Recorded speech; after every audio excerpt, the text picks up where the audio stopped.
Marcus Aurelius was one of the last good emperors of Rome who genuinely cared for the well-being of his citizens. He lived in a time where death was prevalent and chaos was everywhere. He wrote a manual for himself which we now know as the Meditations. Even though he wrote those words 2,000 years ago, his insights still carry strong weight today. Here are some insights of his Stoic philosophy we can apply to our own life and make it meaningful.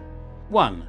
Ignore what others are doing. Marcus Aurelius says, don't waste what remains of your life in speculating about your neighbours. Anything that distracts from your fidelity to the ruler within you means a loss of opportunity for some other task. It means that our time is very limited, so why waste our precious energy worrying about our neighbours? Why do we care what they're doing, what they're up to, and what they think of us? We need to ignore everyone and focus on the task at hand.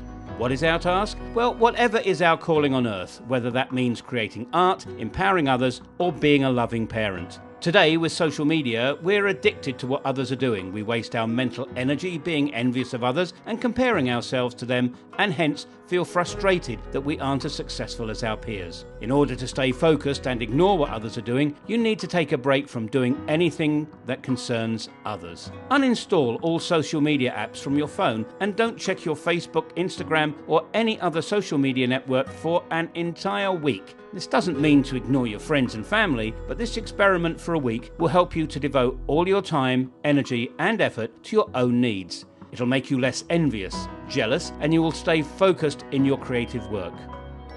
2.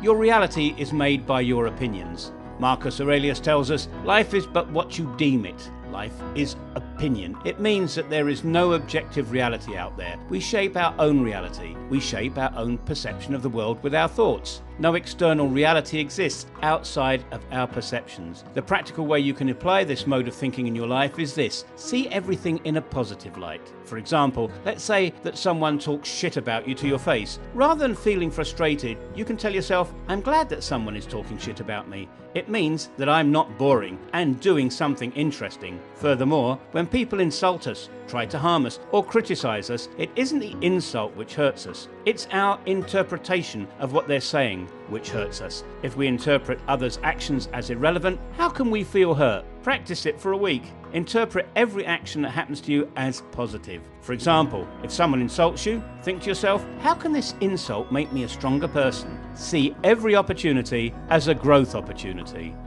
3. Do less. Marcus Aurelius reminds us about the importance of doing less in life and cutting out the superfluous actions from life. If thou wouldst know contentment, let thy deeds be few, said the sage. Better still, limit them strictly to such as are essential, and to such as in a social being reason demands, and as it demands. That means many of our actions and words are unnecessary. By not doing superfluous actions, we will be less stressed. We need to cut out the unnecessary things in our lives. The less superfluous actions, words, thoughts, and emotions, the more focus we'll have for what is really important to us in life. That might be time with your family, time to do your creative work, or the chance to help others. For a week, always ask yourself, is this superfluous when making decisions? You can apply this in many different ways. For example, if you have social obligations, ask yourself, is this social meeting superfluous? Learn how to say no, and say it as often as you can. 4.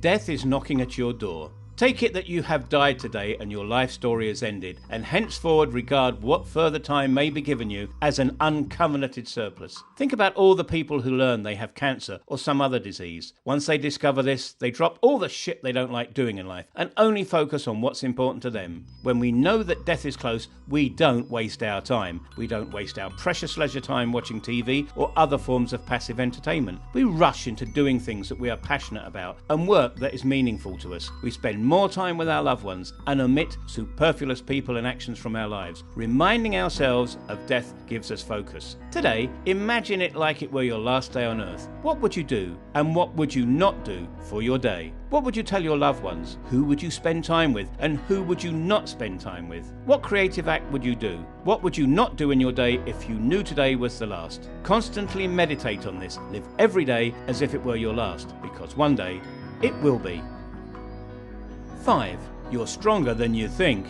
Whenever someone tries to harm you, think of these words from Marcus Aurelius. How lucky I am that it has left me with no bitterness, unshaken by the present and undismayed by the future. The thing could have happened to anyone, but not everyone would have emerged unembittered. It means you're tougher than you think. You can't prevent others from throwing shit at you, but you can change your interpretation of the situation. If you want to be a world-class boxer, you'll have to fight difficult opponents. You'll get beaten up, break a few bones, bleed, and as a result, you'll be stronger. Let's be honest, life is hard, and sometimes to live is an act of courage. Today, imagine yourself like the strongest person in the world. You're stronger than others. Whenever others try to harm you, imagine little arrows trying to pierce your golden armor. You're a giant, and others are ants trying to harm you. Whenever harm comes your way, remind yourself, thank God I'm so strong. This could have broken others, but it hasn't broken me.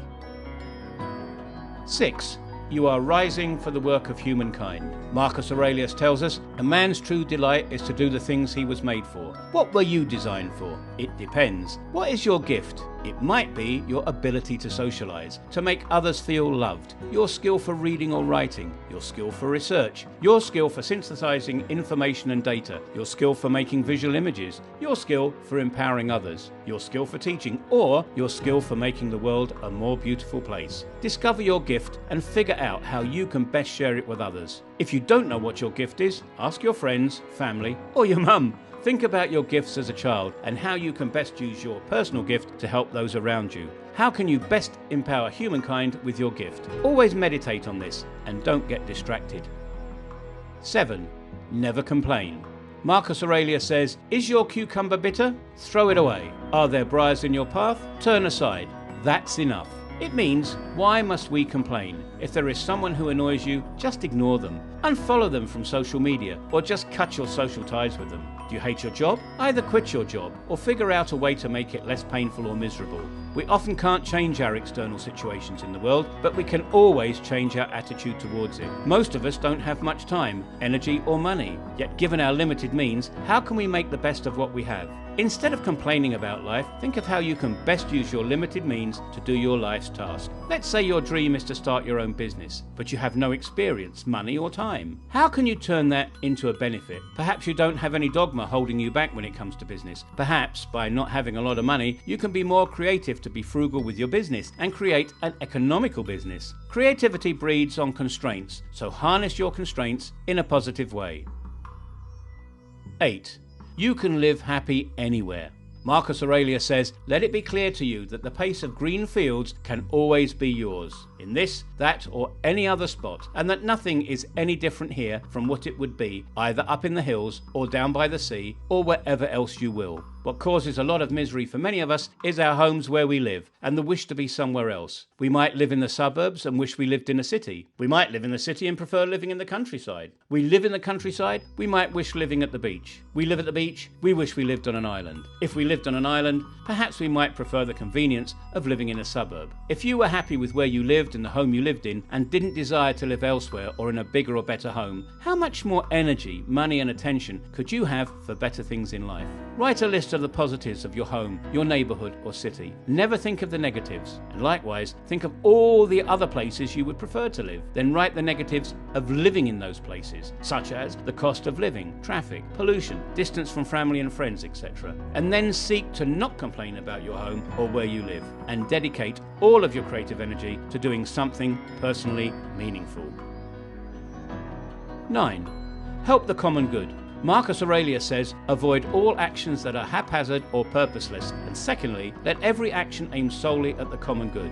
It means to be an honourable and purposeful human being is to help others. To help others, not as fortunate as us. To share our gift, our knowledge and our resources. Keep doing good towards others, even though they may hate us. And once you have helped others, forget it. Better yet, don't even be conscious that you're helping others. Marcus Aurelius tells us to have no consciousness of all of what he has done. Like the vine which produces a cluster of grapes, looks for no more thanks than a horse that has run his race. For a week, do good to others without expecting any praise. The pleasure of having helped others is good enough. 10. Be grateful for your blessings. Marcus Aurelius says, "Do not indulge in dreams of having what you have not, but reckon up the chief of the blessings you do possess, and then thankfully remember how you would crave for them if they were not yours." No matter how wealthy or successful we are, we can never get everything that we want. Happiness isn't having everything in the world. Rather, happiness is being grateful for all the blessings we already have. Count your blessings and then vividly imagine if you didn't have those blessings. How much would you crave those blessings if you didn't have them? I hope that you can also integrate some of these lessons into your life to give you less suffering, stress, anxiety, and more strength to do your life's task to serve the common good. Do subscribe to us for more weekly videos like this.